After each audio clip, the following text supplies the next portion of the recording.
Assalamualaikum warahmatullahi wabarakatuh. Halo Bapak Ibu sekalian, sahabat sekalian, para operator Arkas dimanapun Anda berada. Kali ini kita akan kembali menjawab pertanyaan yang masuk di channel kita, yang mana kali ini kita akan menjawab pertanyaan dari Zalna Fitri 8124 ya. Di sini beliau bertanya soal bagaimana non tunai bayar tagihan listrik, PDAM dan WiFi, teman-teman ya. Baik, untuk Bapak Ibu sekalian yang mungkin saat ini juga punya pertanyaan kurang lebih sama seperti halnya yang ditanyakan oleh teman kita kali ini, silahkan disimak baik-baik ya. Sering kita kali ini sampai selesai, jangan di skip tentunya. Namun seperti biasa, sebelum kita masuk ke dalam pembahasan kita kali ini, silahkan untuk Bapak Ibu sekalian yang mungkin saat ini kebetulan belum berlangganan di channel saya, silahkan klik tombol subscribe-nya terlebih dahulu agar nanti kedepannya Bapak Ibu sekalian tidak ketinggalan update terbaru yang kita update di channel Imran Prasetya. Baiklah, mari kita mulai saja sharing kita kali ini. Baik, di sini terkait pertanyaan tadi, bagaimana non tunai bayar tagihan listrik, PDAM dan WiFi, teman-teman ya, WiFi. Oke, kita akan buka dulu aplikasi Arkasnya, sebentar ya. Oke, kita akan masuk ke Arkasnya dulu. Nah, ini kita masih menggunakan Arkas di versi 4.2.16 ya. Bagi teman-teman sekalian yang mungkin saat ini masih menggunakan versi lama, silakan diupdate dulu aplikasi Arkasnya. Pastikan menggunakan aplikasi Arkas yang terbaru, seperti itu. Nah, tadi kita kembali ke pertanyaan tadi, bagaimana cara pembayaran untuk PDAM, listrik, WiFi menggunakan non tunai. Tentu kita harus pahami dulu Bapak Ibu sekalian bahwa yang namanya non tunai itu artinya uang tersebut masih berada di rekening lembaga, di rekening sekolah kita, di rekening yang digunakan untuk menerima dana BOS. Nah, bagaimana cara membayar WiFi atau WiFi ya, kemudian PDAM, listrik menggunakan non tunai, maka jika seandainya ingin menggunakan non tunai, itu pembayarannya harus lewat transfer. Ya, lewat transfer menggunakan rekening lembaga tersebut. Ya.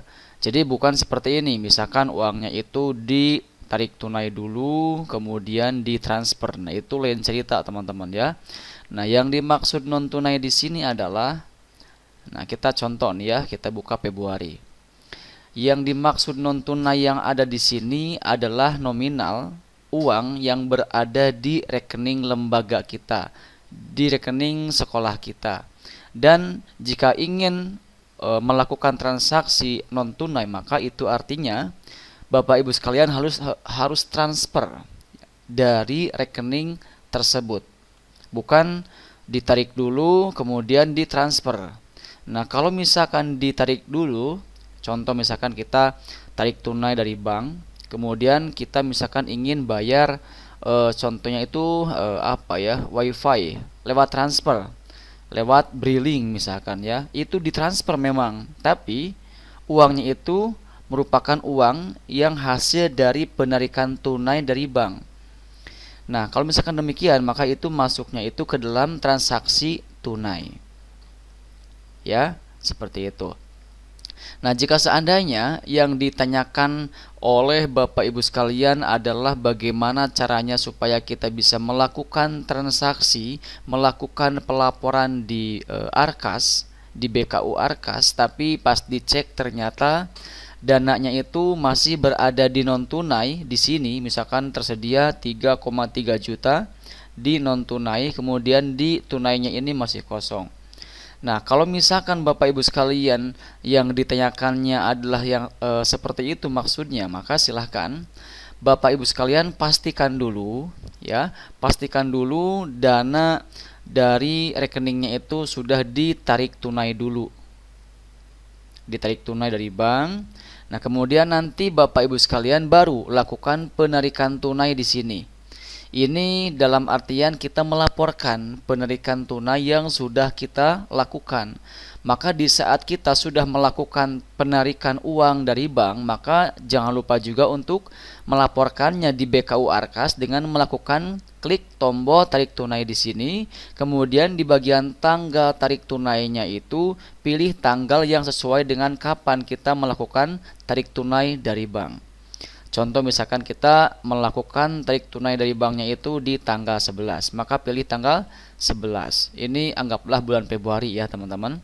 Nah kemudian berapa nominal yang ditarik dari banknya? Nah kalau misalkan di sini, kenapa di sini tertulisnya itu saldo Rp 0? Karena ya di bagian non tunai di tempat kita itu sudah kosong, sudah tidak ada saldo lagi. Maka kalau misalkan tertulis di sini 0, maka itu artinya di rekening lembaganya pun sudah 0 karena sudah ditarik tunai semuanya. Ya, maka di sini kalau misalkan di bagian non tunainya itu masih ada tertulis misalkan 3 juta rupiah, maka di sini pun akan tertulis 3 juta rupiah. Nah, di bagian kolom nominal penarikan ini, silakan inputkan berapa nominal uang yang Bapak Ibu sekalian tarik tunai dari bank. Contoh misalkan ditariknya itu 1 juta misalkan ya. Masukkan 1 juta kemudian simpan. Nah, di sini tidak bisa kita simpan dikarenakan saldonya 0. Saldo non tunainya sudah 0. Ya, seperti itu. Nah, nanti setelah kita melaporkan tarik tunai, maka tampilannya itu akan seperti ini. Akan muncul keterangan Anda telah melakukan tarik tunai sebesar sekian di tanggal sekian. Maka kalau misalkan sudah demikian, sudah beralih saldonya itu ke tunai, maka Bapak Ibu sekalian bisa mulai untuk mentransaksikan uang tersebut. Ya, contoh misalkan setelah kita melakukan tarik tunai dari banknya itu, setelah uangnya dicairkan langsung bayar PDAM, bayar wifi, bayar internet, itu cash menggunakan uang hasil penarikan tunai tersebut, maka itu dikategorikan sebagai transaksi tunai. Ya, jadi sekali lagi ini kita ulangi, coba perlahan ya. Kita akan jelaskan secara perlahan lagi bahwa yang dimaksud transaksi non tunai adalah transaksi yang langsung transfer dari rekening lembaga kita, rekening sekolah kita. Bukan transfer lewat billing atau lewat orang lain. Misalkan kita minta tolong ke orang untuk bayar listrik via transfer, ya kemudian kita gantinya itu ngasih cash ke orang tersebut. Maka kalau misalkan demikian itu sama saja kita pembayaran tunai. Kenapa? Karena uangnya itu cash dulu ya, dan ditransfer itu melalui bukan rekening lembaga kita. Ya, seperti itu.